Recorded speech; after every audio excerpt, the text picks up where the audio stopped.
Assalamualaikum and welcome back to the channel with new topic chapter number 13। और आज का हमारा टॉपिक जो है वो molecular mass determination in non polar solvents और उसके अलावा reactions given by carboxylic acids. तो बड़े आसान से टॉपिक्स हैं। पहले समझाने से पहले कुछ इनके बारे में बता दूं कि ये जो रिएक्शंस ऑफ कार्बोक्सिलिक एसिड्स हैं, reactions due to H, reactions due to OH and reactions in which whole of carbonyl group is involved। तो ये तीनों टॉपिक्स जो हैं लॉन्ग क्वेश्चंस के हवाले से बहुत ज़्यादा अहमियत के हामिल हैं। इसी तरह से पहले वाले इसके जो टॉपिक्स हैं छोटे छोटे वो MCQs के हवाले से, MCAT के हवाले से, ओवरऑल MCAT के हवाले से ये चैप्टर जैसे मैंने पहले बताया था बहुत ज़्यादा अहमियत का हामिल है। तो चले जी स्टार्ट करते हैं। सबसे पहले हमारे पास molecular mass determination in non polar solvents है। जब नॉन पोलर सॉल्वेंट्स में हमने कार्बोक्सिलिक एसिड्स की एग्जिस्टेंस देखी तो हमें पता चला कि जी नॉन पोलर सॉल्वेंट्स में हमारा कार्बोक्सिलिक एसिड डाइमर्स की फॉर्म में एग्जिस्ट करता है। वजह यह है कि आपके कार्बोक्सिलिक एसिड के एक मॉलिक्यूल में दो एंड्स मौजूद हैं, एक side partially negatively charged end second one is partially positively charged, so they can interact with each other and loose type of hydrogen bonding may be existing between them, जो कि यहाँ पर आपको डॉटेड लाइंस में नज़र आ रही होगी। इस रिंग्ड स्ट्रक्चर को हम डाइमर कहते हैं और नॉन पोलर सॉल्वेंट्स में जो एग्जिस्टेंस है कार्बोक्सिलिक एसिड्स की वो इस डाइमर फॉर्मेशन की वजह से होती है। इसी तरह से जो कार्बोक्सिलिक एसिड्स हैं हमारे पास, इनके रिलेटिवली हाई बॉइलिंग पॉइंट्स होते हैं और बॉइलिंग पॉइंट हाई होने की वजह ये है कि ये इनके अंदर एक्सटेंसिव हाइड्रोजन बॉन्डिंग होती है जो कि रेस्पेक्टिव हाइड्रोकार्बन्स के अंदर एब्सेंट होती है। जैसा कि फॉर एग्ज़ाम्पल हमारे पास मीथेन है, मीथेन जो कि हमेशा गैशियस फॉर्म में ही एग्जिस्ट करेगी and the respective carboxylic acid which is formic acid it will be existing in the form of liquid with high boiling point then that of methane. Same like melting points, if you talk about melting point तो हमारे पास propanoic acid जो कि 3 carbon वाला acid है, it has melting point of 251 kelvin, while that of butanoic acid 4 carbons और इसका जो melting point है 267। 5 कार्बन वाला जो हमारे पास पेंटानोइक एसिड है उसका जो मेल्टिंग पॉइंट है दैट इज़ 237 केल्विन। तो अगर आप इन्हें कंपेयर करें तो आपके पास जो इवन कार्बन नंबर वाले कार्बोक्सिलिक एसिड्स हैं उनके मेल्टिंग पॉइंट्स उससे नेक्स्ट ऑड नंबर वालों से क्या हुआ करते हैं, ज़्यादा हुआ करते हैं। तो ये भी MCQs में इनकी वैल्यूज़ चूँकि बुक में आई हुई हैं तो MCAT के हवाले से ये काफ़ी ज़्यादा अहमियत का हामिल है। उसके बाद most important topic of today's discussion that is reactions given by carboxylic acids. 3 तरह के नॉर्मली ये रिएक्शंस देता है, ओरली मैं बता देता हूँ। First one reactions due to hydrogen H+ ion, reactions due to OH group and reactions due to carbonyl carbon. तो सबसे पहले हम डिस्कस कर लेते हैं reactions due to H+ ion. तो ये बड़े आसान से रिएक्शंस हैं। इनके अंदर सिर्फ ये, क्योंकि कार्बोक्सिलिक एसिड एक वीक एसिड है और एसिड का काम यही होता है कि वो प्रोटॉन लाइब्रेट करके दे। तो जब ये प्रोटॉन लाइब्रेट करेगा तो इसके पास जो आयन बनेगा उसे हम कार्बोक्सिलेट आयन कहते हैं, ये वाला, जैसा कि acetate, format ion, acetate ion.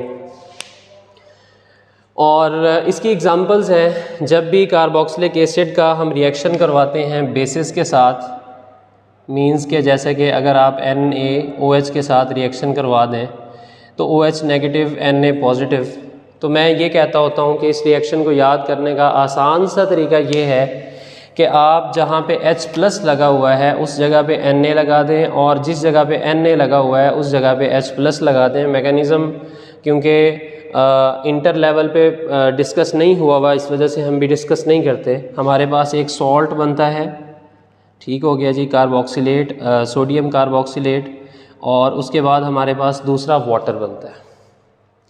इसी तरह जब भी आपका कार्बोक्सिलिक एसिड रिएक्शन करेगा with sodium carbonate as well as with sodium bicarbonate, तो जो रिएक्शन मैकेनिज़्म फॉलो होगा दैट विल बी, जो ऊपर हमने लिखा है कि सिंपल हमने H+ आयन जो है वो रिप्लेस करना है Na के साथ। अब चूँकि हमारे रिएक्टेंट्स में कार्बन और ऑक्सीजन इन्वॉल्व्ड है, इस वजह से कार्बन डाइऑक्साइड इवॉल्व होगी, इस जगह पर भी कार्बन डाइऑक्साइड इवॉल्व होगी। तो ये भी बड़े आसान से रिएक्शंस हैं, शॉर्ट क्वेश्चंस में MCQs में पूछे जा सकते हैं। MCQs किस तरह का आ सकता है? For example, reaction of carboxylic acid with NO2CO3 sodium carbonate और sodium bicarbonate is due to H+ ion. इसी तरह से जब भी हमारे कार्बोक्सिलिक एसिड्स जो हैं ये मेटल्स के साथ रिएक्शंस करते हैं, तब भी यही मैकेनिज़्म फॉलो कर रहे होते हैं। H+ आयन को आपने रिप्लेस कर देना है Na के साथ, और उसके बाद हमारे पास रिएक्शंस ड्यू। अब अगर आप स्ट्रक्चर पे देखें, कार्बोक्सिलिक एसिड के स्ट्रक्चर पे गौर करें, तो हमारे पास कार्बन के ऊपर पार्शियल पॉजिटिव चार्ज है और ऑक्सीजन के ऊपर पार्शियल नेगेटिव। तो अगर साइट्स अवेलेबल हैं तो इजीली जो न्यूक्लियोफाइल है वो कार्बन के ऊपर यानी कार्बोनाइल कार्बन पे अटैक कर सकता है, और न्यूक्लियोफिलिक अटैक इस पे बड़ा आसान है। ये जो OH है it will be replaced by any kind of nucleophile. जो इंटर के सिलेबस में शामिल हैं वो 3 तरह के न्यूक्लियोफाइल्स को हमने डिस्कस करना है। एक हमारे पास हैलोजेंस हैं X नेगेटिव, एक हमारे पास OR नेगेटिव है, और तीसरा हमारे पास NH2 है। In other words we have to discuss reactions of carboxylic acid with PCl5, with SOCl2, with alcohol in presence of acid with NH3। In other words हमारे पास जब भी SOCl2 PCl5 के साथ कार्बोक्सिलिक एसिड्स रिएक्शंस करते हैं तो इसके नतीजे में एसिटाइल क्लोराइड बनती है। तो एसिटाइल क्लोराइड की सिंथेसिस में हमने जो मैकेनिज़्म इन्वॉल्व होना है वो डिस्कस करना है। इसी तरह जब भी कार्बोक्सिलिक एसिड्स अल्कोहल्स के साथ रिएक्शन करते हैं तो ईस्टर्स बना करते हैं, तो मैकेनिज़्म ऑफ ईस्टर फॉर्मेशन हमने डिस्कस करना है। जब भी कार्बोक्सिलिक एसिड्स जो हैं ये NH3 के साथ, अमोनिया के साथ रिएक्शन करते हैं तो इमाइड बनती है।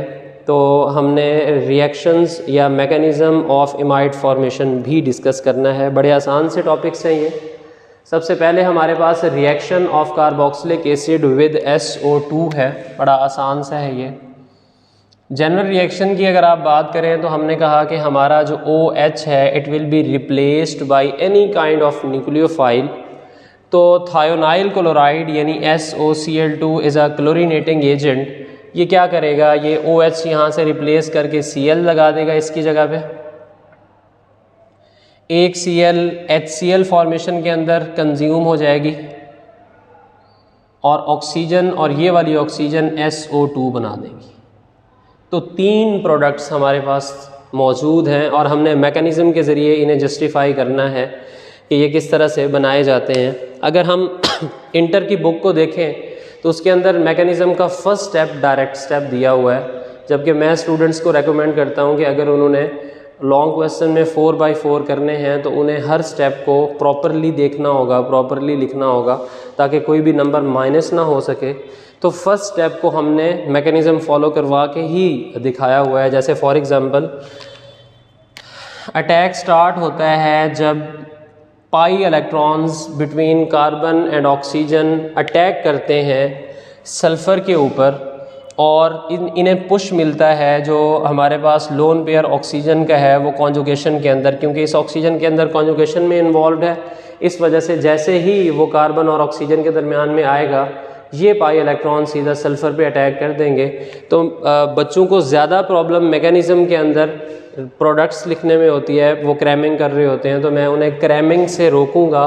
देखिए बड़ा आसान है प्रोडक्ट लिखना। सबसे पहले आप ये कार्बोनाइल कार्बन लिखें, हमने लिख ली। इसके साथ हमारे पास एक R ग्रुप मौजूद है, लिख लिया। अब इसका एक बॉन्ड बना हुआ है ऑक्सीजन के साथ और इस ऑक्सीजन का अब बॉन्ड बन चुका है सल्फ़र के साथ। जैसे ही सल्फ़र के साथ बॉन्ड बना, क्योंकि ये 4 बॉन्ड्स बना सकती है, जो पाई बॉन्ड था वो डीलोकलाइज हो गया ऑक्सीजन के ऊपर और 2 क्लोरीन इसके साथ अटैच है। वापस आ जाए जी कार्बन और ऑक्सीजन के दरमियान डबल बॉन्ड बन चुका है और ऑक्सीजन के साथ H+ लिखा हुआ है, तो प्रोडक्ट लिखना बहुत ज़्यादा आसान है। आगे चलिए जी, जो पाई इलेक्ट्रॉन्स डीलोकलाइज हुए थे वो वापस आएंगे। जैसे ही वो वापस आएंगे, क्लोरीन जो है वो यहाँ से गुड लीविंग ग्रुप है, लीव करके चला जाएगा। मीनवाइल ऑक्सीजन के ऊपर पॉजिटिव चार्ज है जो कि विद स्टैंड नहीं किया जा सकता, ऑक्सीजन बेयर नहीं कर सकता, तो ये कोशिश करेगा कि अपने दोनों इलेक्ट्रॉन्स हासिल करके यहाँ से हाइड्रोजन को लिबरेट करे। तो पहले स्टेप में हमारे पास H+ आइन लाइब्रेट हुआ और क्लोराइड आइन जो है ये लाइब्रेट हुआ। नेक्स्ट स्टेप में अब देखें इस प्रोडक्ट को मैंने किस तरह से लिखा। सबसे पहले उसी तरह से कार्बोनाइल कार्बन लिखनी है आपने, उसके साथ R ग्रुप मौजूद है। फिर आपने ऑक्सीजन लिखी, ऑक्सीजन के साथ सल्फ़र। अब सल्फ़र और ऑक्सीजन के दरमियान डबल बॉन्ड है, उसके साथ 1 क्लोरीन अटैच है। इसी तरह फिर कार्बन पे आ जाएं और कार्बन और ऑक्सीजन के दरमियान डबल बॉन्ड। ठीक हो गया जी।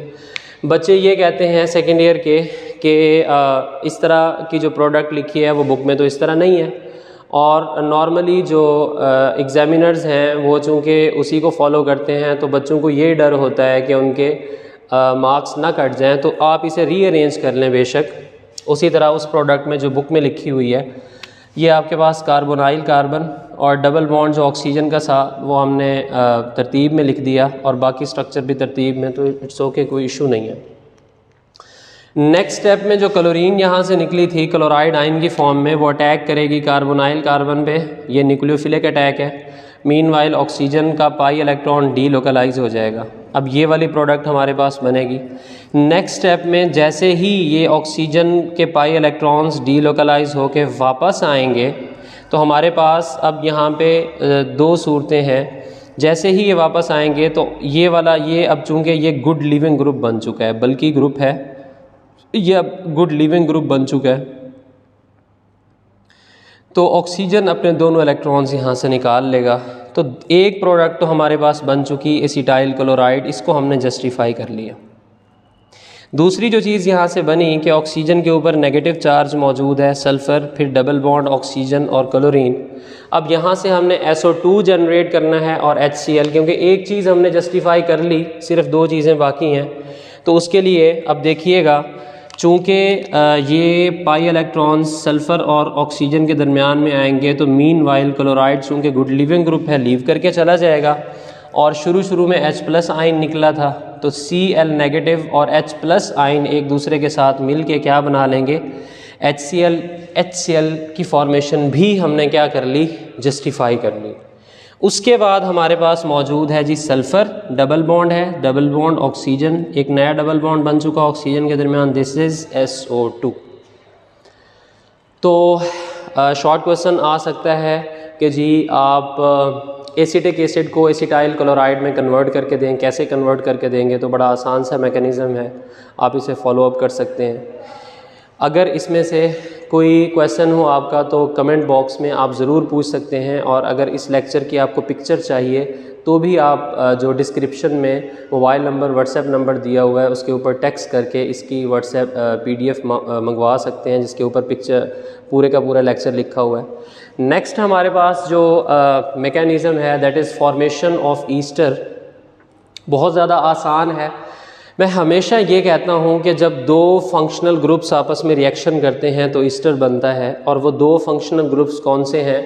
नंबर 1 पे हमारे पास कार्बोक्सिलिक एसिड और नंबर 2 पे हमारे पास क्या चीज़ है जी, अल्कोहल।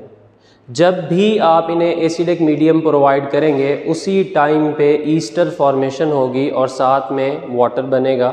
देख लेते हैं किस तरह से हम इक्वेशन में इसे इस तरह से रिप्रेजेंट करते हैं कि हमारे पास कार्बोक्सिलिक एसिड है, ये अल्कोहल से जब भी रिएक्शन करेगा एसिडिक मीडियम में तो ईस्टर बनेंगे और वाटर बनेगा। जैसे कि for example carboxylic acid, alcohol, ये एसिडिक मीडियम, तो ये जो फंक्शनल ग्रुप है ये वाला, इसे हम ईस्टर कहते हैं। This is basically carbonyl compound, oxygen के साथ R लगा हुआ है। बाज़ औक़ात बच्चे ईथर और ईस्टर में कंफ्यूज हो जाते हैं, चूँकि उन्हें जो फंक्शनल ग्रुप्स हैं वो अच्छी तरह से याद नहीं है।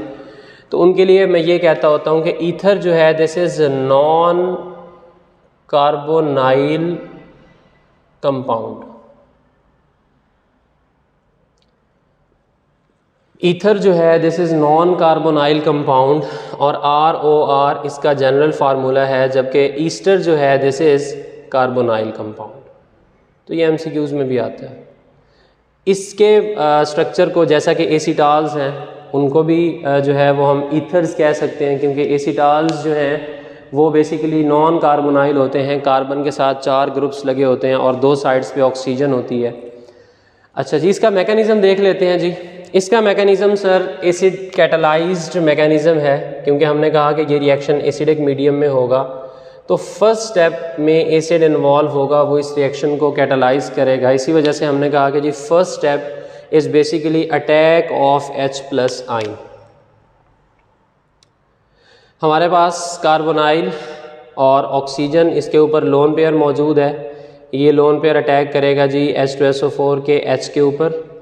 यहाँ से जब भी एसिड आयोनाइज होता है तो conjugate base HSO4 negative Lybrate होगी और H को हमने लगा दिया ऑक्सीजन के साथ। अब हमारा है जी सेकंड स्टेप। ये स्टेप्स भी हमने लिखने होते हैं क्योंकि ये इंटर लेवल के ऊपर लिखे हुए हैं। तो सेकंड स्टेप में हमारी जो अल्कोहल है वो इन्वॉल्व होगी। ये मैंने कलर्ड लिखी हुई है, उसकी रीज़न ये है कि ये जो OR है ये बेसिकली अल्कोहल से आता है, तो वो हमने देखना है कि किस तरह से आता है। तो अल्कोहल में ऑक्सीजन के ऊपर लोन पेयर है तो वो अटैक ये न्यूक्लियोफिलिक अटैक है, वो सीधा कार्बन के ऊपर अटैक करेगा। मीनवाइल जो है वो क्या चीज़ होगी, जैसे ही ये अटैक होगा कार्बन के तो 4 बॉन्ड्स पूरे हैं, तो ऊपर वाला जो एक पाई बॉन्ड है वो रोटेट करके डीलोकलाइज होकर ऑक्सीजन के पास चला जाएगा, क्योंकि ऑक्सीजन हाईली इलेक्ट्रोनेगेटिव भी है, उस पर पॉजिटिव चार्ज भी आया हुआ है। तो वो पॉजिटिव चार्ज कोशिश कर रही है ख़त्म कर ले, तो वो इसी तरह से ख़त्म करेगी। तो हमारे पास अटैक ऑफ ROH हो गया और इस स्टेप के नतीजे में हमारे पास ये वाली प्रोडक्ट बनी। अब देखिएगा प्रोडक्ट मैंने किस तरह से लिखी। मैंने ऑक्सीजन का बॉन्ड बनाया है कार्बन के साथ, ये कार्बन है, ये ऑक्सीजन, इनका बॉन्ड बन चुका। उसके बाद कार्बन का ऑक्सीजन के साथ एक बॉन्ड बन चुका है, वो एक बॉन्ड, उसके साथ हाइड्रोजन लगी हुई है। कार्बन के साथ एक अल्काइल ग्रुप लगा हुआ है और दूसरी साइड पे OH लगा हुआ है। इसी तरह नीचे जो है वो ROH। अब देखें ऑक्सीजन के यहाँ तो 2 बॉन्ड्स थे ना, अब यहाँ पे 3 बॉन्ड्स हो चुके हैं। एक बॉन्ड कोऑर्डिनेट कोवेलेंट होगा तो ऑक्सीजन के ऊपर पॉजिटिव चार्ज आ चुका है। तो अब हमने जो नेक्स्ट स्टेप होगा, ये पॉजिटिव चार्ज ऑक्सीजन कोशिश कर रहा होगा कि जल्द अज जल्द ये ख़त्म हो जाए। तो जो हमारा थर्ड स्टेप है this is basically tautomerisation. Tautomerisation is shifting of proton from one group within the same molecule to another group. तो हमारा जो प्रोटॉन है वो यहाँ से ऑक्सीजन के ऊपर शिफ्ट होगा। ऑक्सीजन के पास लोन पेयर्स हैं, ये यहाँ से हाइड्रोजन निकाल लेगी और ये जो 2 इलेक्ट्रॉन्स थे ये वाले वो ऑक्सीजन के पास चले आएंगे और प्रोडक्ट हमारे पास इस तरह से बन जाएगी। जिस ऑक्सीजन के पास पहले एक हाइड्रोजन थी अब वो 2 हाइड्रोजन हो चुकी हैं और इस ऑक्सीजन के ऊपर अब पॉजिटिव चार्ज आ चुका है। अब नेक्स्ट स्टेप जो है वो बड़ा इंटरेस्टिंग है। जो शुरू में यहाँ पर बेस लाइब्रेट हुई थी, कॉन्जुगेट बेस, वो इस स्टेप में इन्वॉल्व होगी। अब बेस का काम क्या होता है, प्रोटॉन निकालना। तो बेस यहाँ से प्रोटॉन निकालेगी, ये वाले 2 इलेक्ट्रॉन्स शिफ्ट हो जाएंगे ऑक्सीजन के दरमियान में। ये जैसे ही ऑक्सीजन के दरमियान में शिफ्ट हुए ये अब इस टाइम पे गुड लिविंग ग्रुप बन चुका है। तो उसी टाइम के ऊपर क्या होगा, ये वाला बॉन्ड बहुत ज़्यादा वीक हो चुका है, कार्बन दोनों इलेक्ट्रॉन ऑक्सीजन को दे देगा और हमारे पास वाटर जो है वो एलिमिनेट हो जाएगा। तो हमारा थर्ड स्टेप यहाँ पर ख़त्म हो जाता है और फोर्थ स्टेप जो है that is elimination of water and H positive. चूँकि HSO4 नेगेटिव ने H निकाला यहाँ से, H भी निकल गया और H2O भी निकल गया, तो ये जो है एलिमिनेशन स्टेप है। और इसके नतीजे में देखिएगा जो कार्बोनाइल है वो रीजनरेट हो चुकी है, ये रीजनरेट हो चुकी है क्योंकि ऑक्सीजन और कार्बन के दरमियान डबल बॉन्ड बन चुका है और साथ में आपके पास ऑक्सीजन और R ग्रुप मौजूद है। इसे मैंने थोड़ा सा रीअरेंज करके लिखा और ये हमारे पास क्या चीज़ है जी, ईस्टर। तो हमारे पास 3 तरह की चीज़ें बनी थी। एक ईस्टर, 2 तरह की, एक ईस्टर था और एक वाटर था, और एसिड जो है वो एज अ कैटलिस्ट आया था। जैसे ही हमने उसे इस्तेमाल किया वो रीजनरेट भी हो गया, वाटर एलिमिनेट हो गया। तो इन टॉपिक्स से अगर आपके कोई क्वेश्चंस हों, किसी तरह की भी कोई क्यूरी हो, कमेंट बॉक्स में आप पूछ सकते हैं, या फिर व्हाट्सएप नंबर डिस्क्रिप्शन में आपके पास मौजूद है, या फिर आप ईमेल कर सकते हैं। तो मिलते हैं नेक्स्ट लेक्चर में, तब तक के लिए अपना ख्याल रखिए। Thank you.